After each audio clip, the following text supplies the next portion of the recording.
Discovering Kazakhstan is Jonathan Newell's unbiased view on culture and the mode of life of Kazakh people, on amazing landscapes and architectural masterpieces all over Kazakhstan.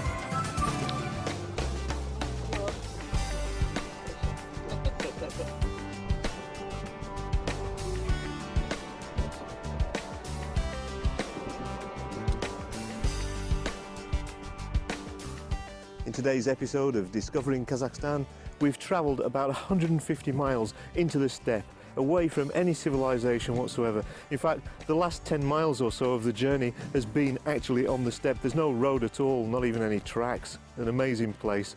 Well, why have we come here?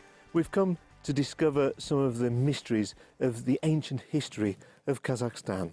And first of all, we're going to have a look at some petroglyphs from the Bronze Age and the Neolithic period, which is on the side of that rocky outcrop that's over there behind me. Let's go and have a look at that.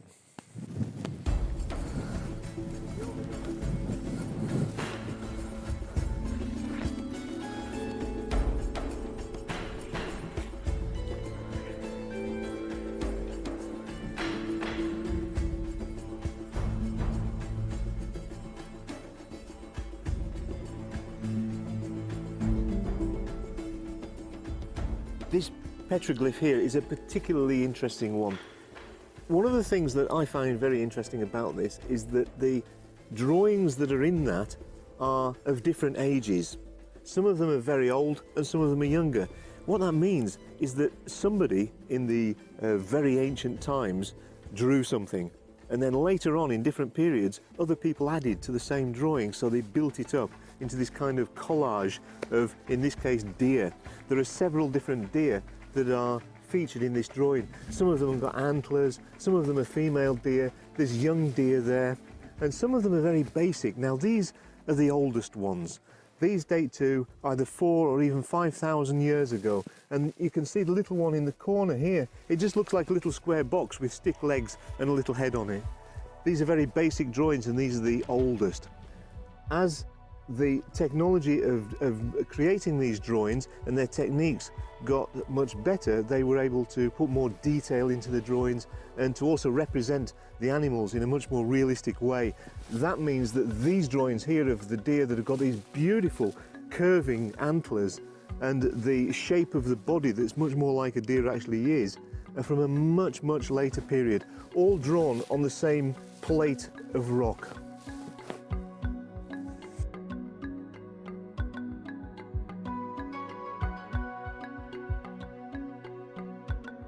The markings of the drawing have a permanence that is unexpected.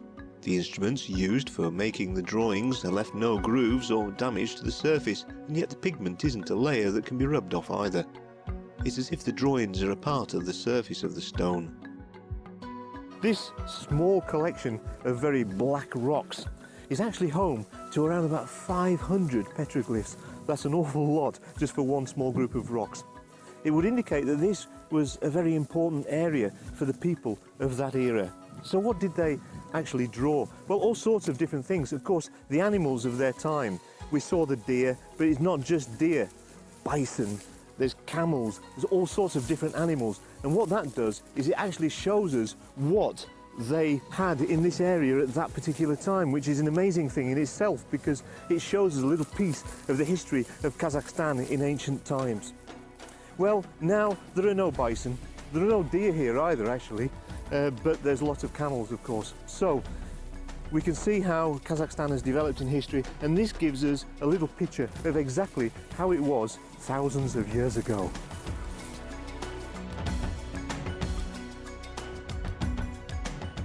This collection of rock paintings isn't the only instance of such art in Kazakhstan, with the ancient inhabitants of the region choosing certain locations to leave an imprint of their lives, of what was important to them, little knowing that they were leaving a legacy of mystery for future generations. This place is called Zheltau, and that's Kazakh language, and it means the windy hills, and it really is windy here. The wind seems to be coming from all different directions, and it brings tears to the eyes. Actually, there's a lot of mysteries about this place that's associated with the kind of exposed climate that's here.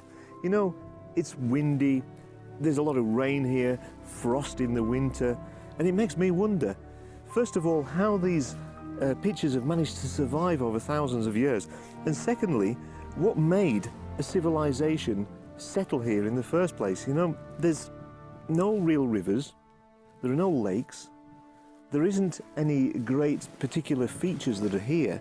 We're in the middle of the steppe and there's a little pile of rocks here. Why did people come here? Maybe we'll never know. I don't know.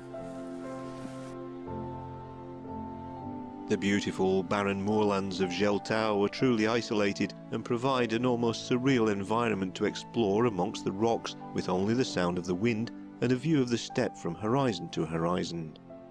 In comparison to Joly, arriving in the small settlement of Aktogay seemed like stepping into a bustling metropolis.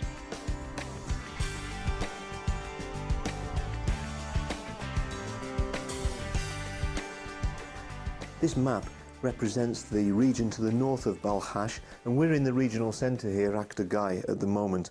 And one of the interesting things about this is that it shows in some detail just how rich the ancient history is of this particular region. This is the place where they had the Petroglyphs, and later on we're going to go and see another area where they have ancient tombstones, a necropolis from the Turkic era, which is completely different, and all of this is concentrated in that small area. At the top you can see this is where we're going later on, and there's this cluster of all different kinds of historic monuments, historic kind of eras that are going on there, and they're represented by all those different colours that are on there. All of this is quite a long way north of Balkhash, between the town of Balkhash and Karaganda. Well, at the moment we're stood in the museum in the regional centre, and they've got a very good collection here of all kinds of different things. Here there's the animal kingdom represented from this area, and you can see the diversity of the kind of fauna that lived and to some extent still lives in this area, including things like this wild boar and some very interesting kind of animals here, the different kinds of deer that exist in the region and still do to this day. Some of these animals are very rare indeed. But the main thing we're talking about at the moment is the history of the people in the area. And there's a representation here, petroglyphs, that we've seen already today, and there's a representation of one of the tombstones that we're going to see later on. Of course, for an area that's got so much history associated with it, a lot of it is under the ground, and that's why there's always been a lot of archaeologists in Kazakhstan, especially during the last 60 or 70 years, that have been very interested in finding out more about these civilizations that inhabited this area. Well, this cabinet shows you a lot of these arrow tips that were used as weapons, and they come from different eras. They're not all from the same time, you know. Some of these are Bronze Age ones, some of them are much later than that, but they all share the same space here because they have a similar theme on them. Further on, there's all this pottery that's been dug up, and most of this is actually Middle Age pottery. It doesn't stand the test of time quite in the same way that metal does, and so they're a bit battered, of course, as you would expect. But these are all being found in the same places, so that shows that these civilizations have been continuing for a long time into our own era, and not just before Christ. These photographs are from the Turkic era, and they represent tombstones from that time. They're called balbal, and they're very interesting. They have faces featured on them, and they also have this particular form, which is very interesting indeed. The Aktogay Museum doesn't just cover ancient civilization, but also has a fine collection of artifacts covering more recent Kazakh history and the culture of its people in this region. We've come up very high now onto this steppe plateau. We're at one of the highest points in the Saryarka region now, about 1,500 feet above sea level. You can see around here these mountain ridges, and this area is absolutely flat. And the reason we've come here is that there used to be a settlement here in the late Bronze Age period, and we're going to have a look at some ancient monuments from that period. has to be said, there's not a lot that's known about these stones. We know that this is a burial area, and there are these 3 stones that are here. They date from the late Bronze Age period. That's between 800 and 1500 BC. Legend has it that there's 3 women buried here, but nobody really knows for sure who they were or why they're in this particular place. Certainly at that time it was nomadic. There were people who used to come and go from this area and other areas as well. So it's very unusual for people to settle in one particular place and stay there, especially here. It's very, very cold at the moment. There's a high wind, and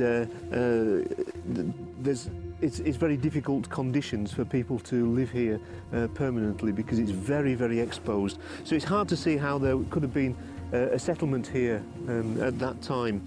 But we know that these people were of particular high esteem among other people around here, otherwise they wouldn't have had such an elaborate burial, and one that would have survived for so long, because these stones are beautifully carved. You can see the eyebrows, the nose, the eyes and the mouth down here. They're very interesting and elaborate decorations of these stones, so certainly not for common people. We've come quite a long way further up along this plateau now, and we've reached this World UNESCO Heritage Site. It's called Benghazi. It says here the Benghazi necropolis from the Bronze Age and the early Iron Age, so similar period of time to the stone rocks that we saw further along the plateau. This is a very good example of one of the mausolea that are in this necropolis, and you can see how well it's been constructed. Very, very sturdy, strong building. We're not sure exactly who these people were, but it's thought that they were cattle farmers and miners. There's some mining that's been going on in this particular area. So these mausolea are for the rich people who lived in this settlement at that time and performed those kind of tasks.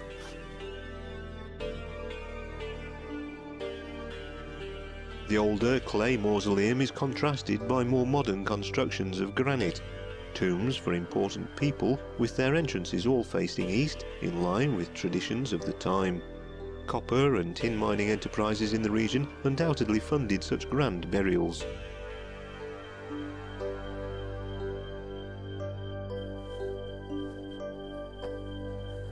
This whole area falls under government protection, and it's been fenced off. So they're protecting all of these artifacts, all of these monuments from any disturbance or from decaying or anything like that.